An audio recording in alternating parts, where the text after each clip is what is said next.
Good morning. Welcome to another episode of Divya's Discoveries. I hope you're enjoying these Monday mentoring sessions as much as I am. A couple days ago, I went to my very first improv acting class, and I learned something there that connects to the topic I want to talk about today, which is communicating, relating, rapport building. In this improv class, we did a few different exercises that had the same underlying principle, which is say yes to whatever anybody else comes up with. Whatever anybody else on the team comes up with, say an enthusiastic yes and then extend it. Started it, right?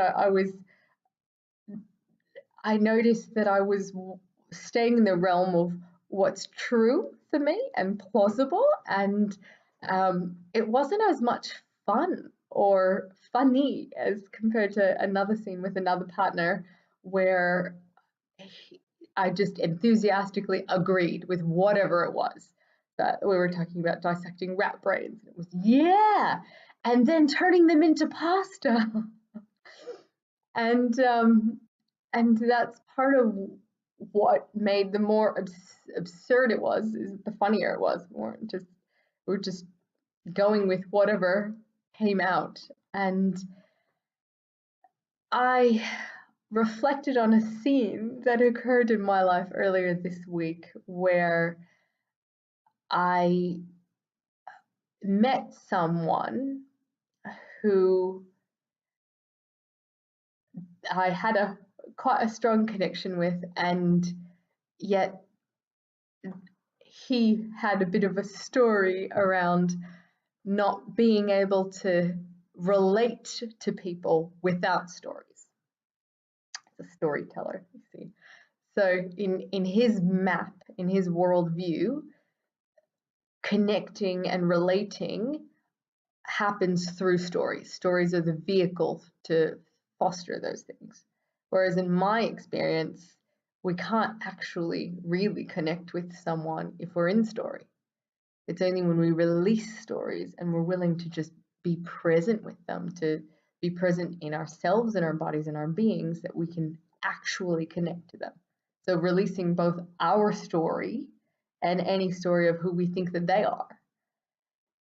That's in my experience. So here's two people that have really contrastive views, and as a result of that, there was the relating wasn't able to develop and flourish, and that's something that I feel quite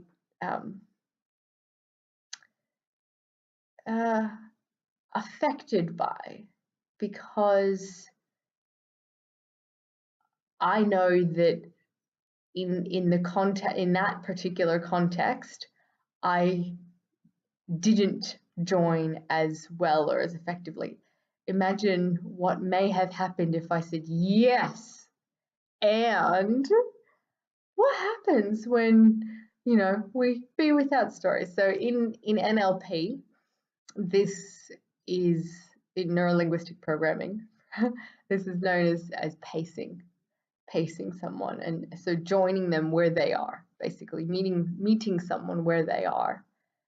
And it is one of the fundamental presuppositions, the assumptions of NLP, is we can't create, we can't influence, communicate without being in rapport. And to do that, pacing is important. So I had this really powerful learning where here's this person that I really want to connect to, and I was anchored into my own story or truth rather than joining in him with his. So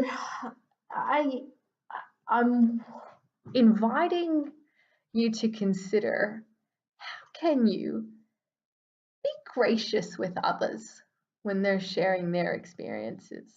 Remembering that if ever there's emotion involved, if anyone's even slightly off center, they're sharing with you the lessons that their unconscious is wanting for themselves.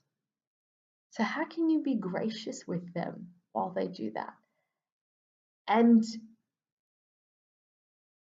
stay steady in your knowing of self as well. Big self is expansive and limitless, unrestrained and unconfined by stories, as well as small self as the identity and the stories that we use to get by in this world, to relate with each other in this world. So that's my sharing for you this week. I look forward to your feedback.